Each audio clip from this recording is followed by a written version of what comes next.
Baik adik-adik, sekarang Ibu akan coba membahas tentang vektor.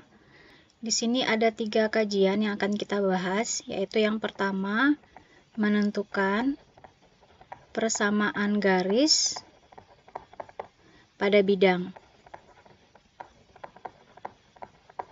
Oke. Nah, kajian yang kedua adalah bagaimana menghitung jarak dari suatu titik ke suatu persamaan garis pada bidang. Dan yang terakhir adalah menentukan proyeksi vektor ortogonal. Nah, vektor ortogonal adalah dua vektor yang saling tegak lurus atau membentuk sudut 90 derajat. Nah, untuk yang pertama sekali kita coba adalah menentukan persamaan garis ya, pada suatu bidang. Pada bidang ya. Oke. Nah, misalkan di sini ya, ada suatu persamaan garis pada bidang ya dalam ruang 3 dimensi, yaitu AX tambah BY tambah CZ tambah D itu sama dengan 0. Kemudian ada suatu vektor normal ya yang tegak lurus dengan persamaan garis ini. Saya ambil aja simbol N ya, vektor normal itu nilainya adalah A0, B0 dan C0. Nah, dari dua data ini bagaimana menentukan persamaan garis pada bidang?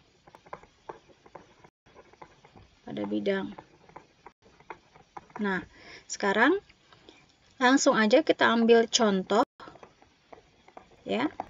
Oke, contoh di sini misalkan ada suatu persamaan garis 2x tambah 3y tambah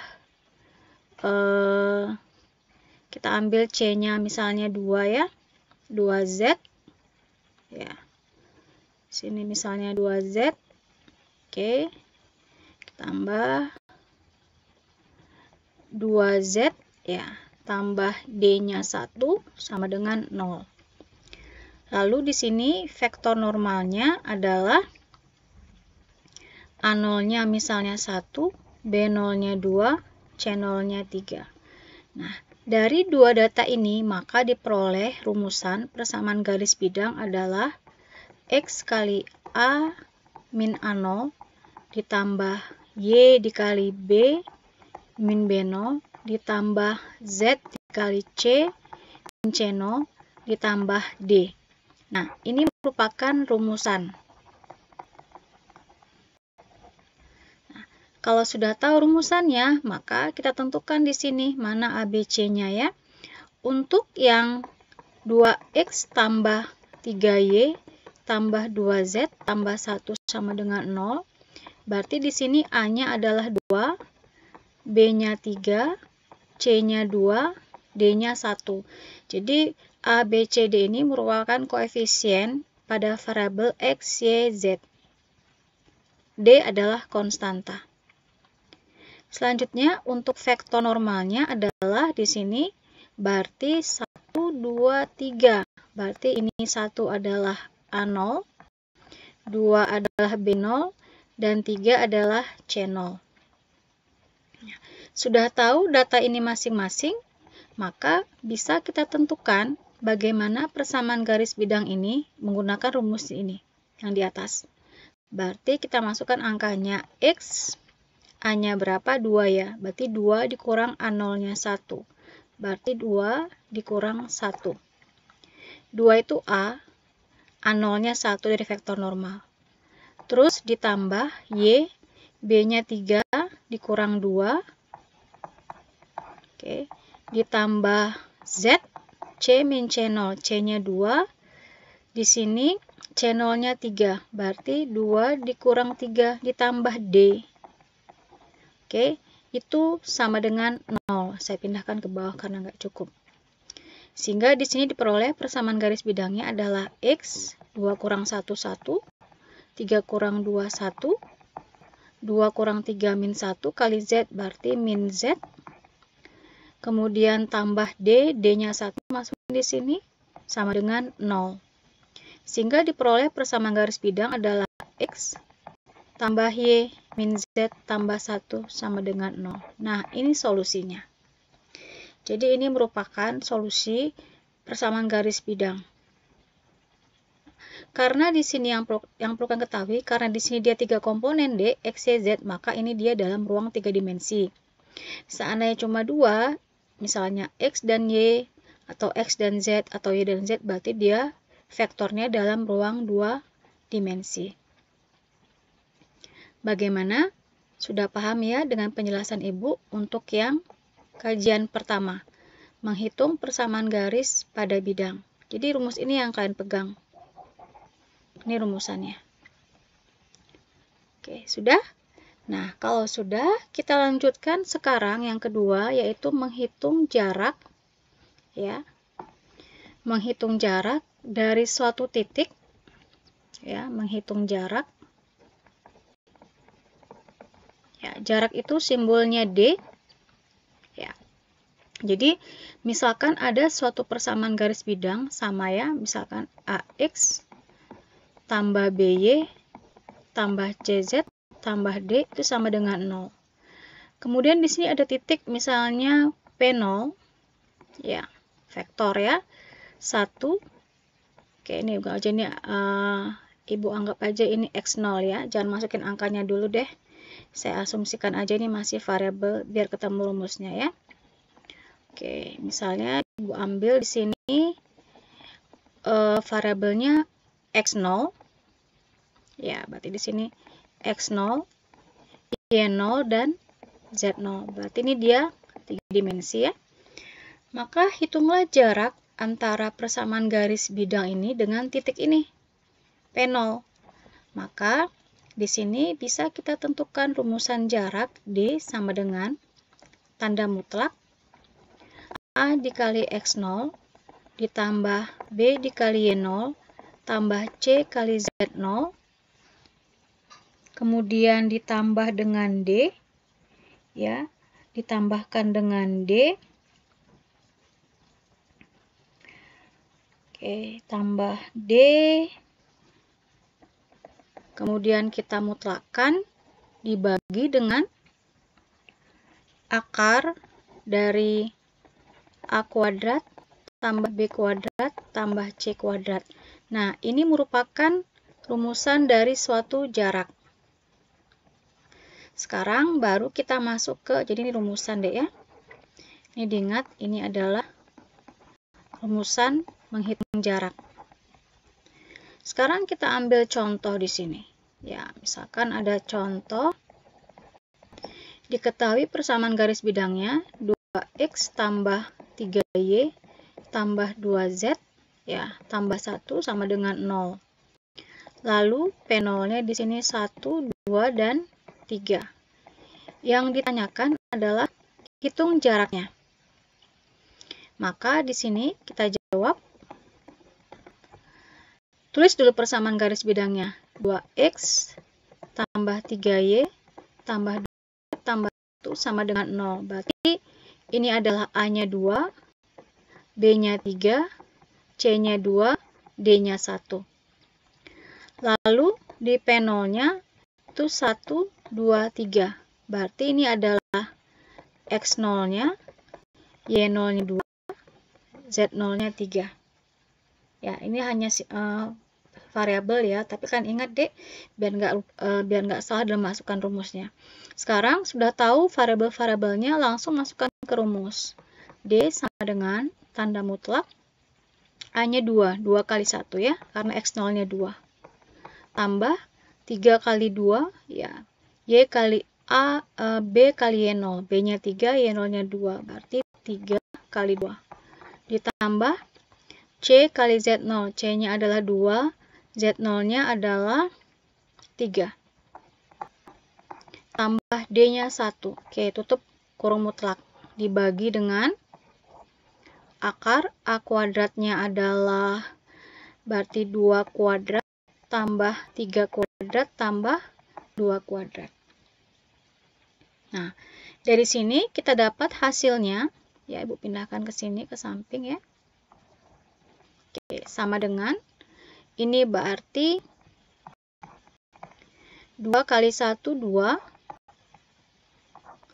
tambah ya 3 kali 2 6 tambah 2 kali 3 6 tambah 1 tutup kurung mutlak dibagi dengan 4 tambah 9 ditambah 4. Oke, gimana? Moga sampai di sini paham ya. Ini dari rumusan ya. Dari rumusan ini. Rumusan D, dimasukkan angka-angkanya dari data yang sudah diketahui. Kalau sudah, berarti sekarang kita masuk ke sini. Bu pindahkan ke bawah ya di sini biar nggak hilang dia. Oke.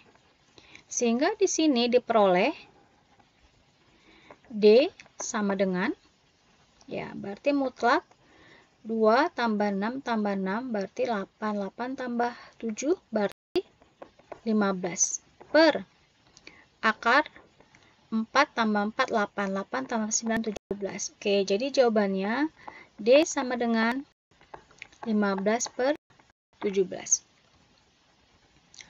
Mungkin kalian bertanya-tanya ya, Bu, kenapa di sini untuk menghitung D, pembilangnya pakai tanda mutlak? Ya, karena begini. Di logikanya jarak itu kan nggak mungkin minus ya, tidak mungkin minus, sehingga untuk menghindari tanda minus di sini dipasanglah tanda mutlak. Nah, fungsi tanda mutlak di matematika adalah mempositifkan bilangan negatif. Oke, contoh di sini ya, Ibu ambil misalkan ada angka mutlak min 2. Ini pasti hasilnya 2D, negatif jadi positif. Tetapi di sini kalau mutlak 2 tetap 2 dia, ya, tidak berubah. Jadi intinya di sini adalah pembilangnya tidak mungkin negatif, karena sudah ada tanda mutlak. Mungkin nggak Bu pembilangnya negatif? Ya mungkin aja, namanya perhitungan ya, namanya data, mungkin saja. Tetapi kita bisa menghindari tanda minus itu dengan memutlakkan, sehingga didapatlah pembilangnya selalu positif. Bagaimana adik-adik? Ya, semoga paham ya dengan penjelasan Ibu mengenai kajian yang kedua tentang menghitung jarak ya, D.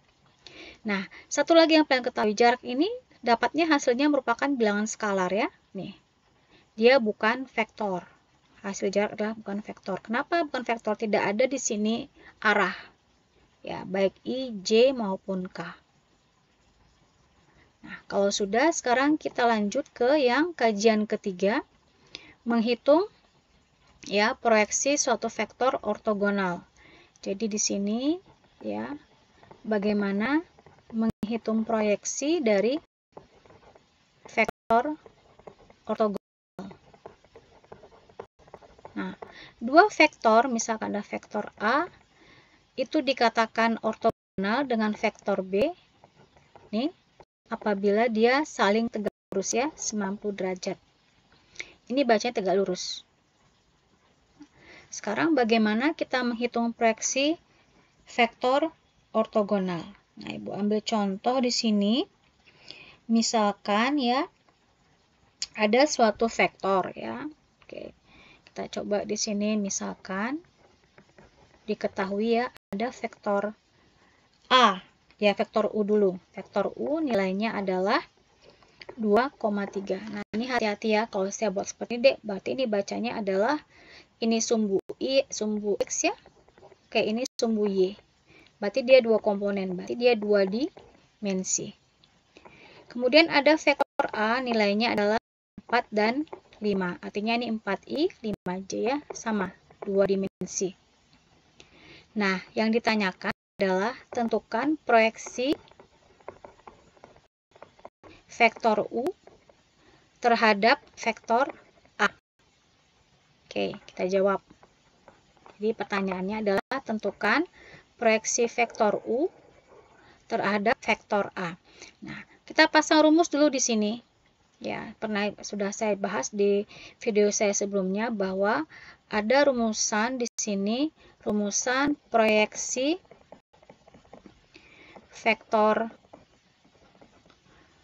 U terhadap tegak lurus dengan vektor A. Nah, sekarang rumusannya bagaimana? Berarti vektor U dikalikan dengan vektor A dibagi dengan panjang vektor A dikalikan dengan vektor A. Ini rumusan proyeksi vektor U terhadap vektor A. Ini gampang ingatnya deh ya. Ini berarti U taruh depan. Ini sisanya A semua. A, A, A. Nanti berbeda untuk proyeksi vektor A terhadap vektor U. Maka berubah. Di sini berarti A, sisanya U, U, U. Kalau sudah tahu ini rumusannya, sekarang ayo kita kerjakan masing-masing. Di sini kita kerjakan dulu pembilangannya, yaitu vektor U dot vektor A. Ini dot artinya perkalian titik ya. Menghitungnya bagaimana? Itu kalian jumlahkan masing-masing ya, yang sejenis satu sumbu. Lalu kalian jumlahkan dengan perkalian sumbu yang lain. Berarti di sini ini kan 2 sumbu X, 4 sumbu X. Berarti 2 kali 3 ditambah 3 kali 5. Oke, berapa hasilnya? 6 tambah 15 ya. 2 kali, oh maaf, 2 kali 4. Kok 2 kali 3? Keliru saya, maaf. Ini harusnya 2 kali 4 ya. Oke. Nah, di sini kita coba ganti 2 dikali 4. Oke, berarti 8 tambah 15 berapa? 23. Lihat. Di sini jelas hasil kali titik kedua vektor hasilnya berupa skalar. Nih, bilangan deh ya, 23. Tapi hasil perkalian silang kedua vektor cross itu adalah vektor. Nah, ini kebetulan di soalnya adalah di rumusannya memang titik. Sudah paham? Nah, jadi dikalikan yang sejenis. Tambah kalikan yang sejenis. Lalu berikutnya kita kerjakan panjang vektor A. Dikuadratkan. Oke, sebelumnya kita kerjakan dulu panjang vektor A-nya dulu aja ya. Ini Bu hapus kuadratnya. Oke. Nah, sekarang bagaimana menghitung panjang vektor A? Berarti itu sama dengan dikuadratkan D. Ya, berarti vektor A itu kan 4 kuadrat ditambah 5 kuadrat. Ini berapa? Akar 16 tambah 25. Berarti sama dengan akar 41. Tapi hati-hati, di sini adalah panjang vektor A dikuadratkan. Berarti akar 41 dikuadratkan, hasilnya adalah 4. Ingat, perkalian akar kali akar itu akarnya habis hilang. Berarti akar 41 kali akar 41 itu hasilnya 41. Sudah?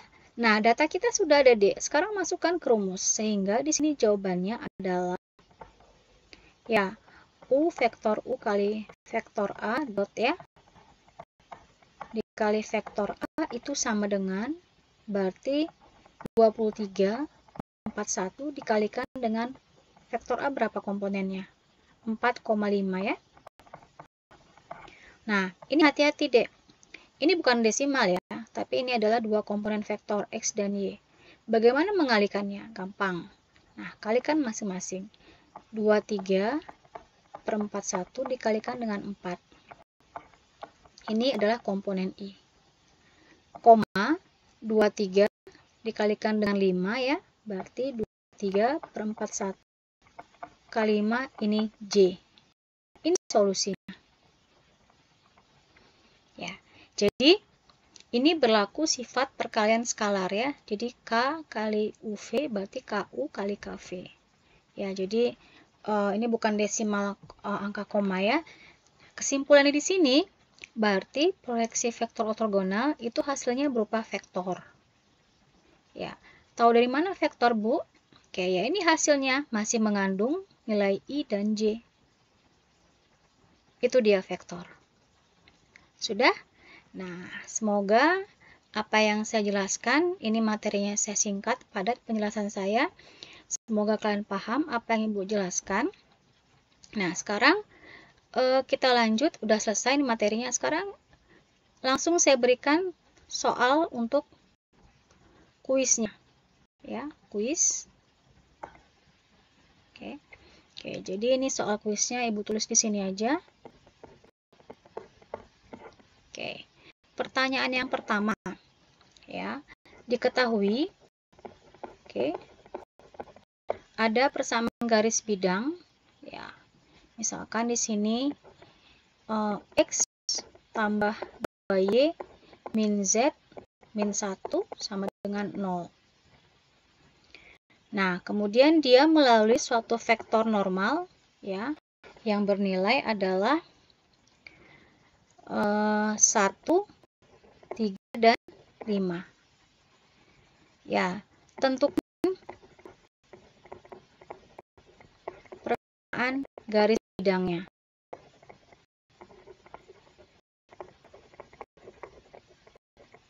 Oke, itu soal nomor 1. Lanjut sekarang soal nomor 2, menghitung jarak. Diketahui suatu persamaan garis bidang yaitu 3x min 2y tambah 1 min 1. Ya, ini z ya. Maaf, ini z. Oke, ini z dengan 0. Lalu dia memiliki titik pusatnya adalah min 1, min 2, dan min 3. Pertanyaan Ibu di sini nomor 2 ya, lanjutan. Tentukan jaraknya.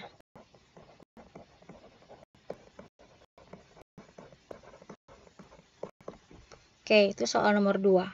Sekarang soal nomor 3. Ya. Diketahui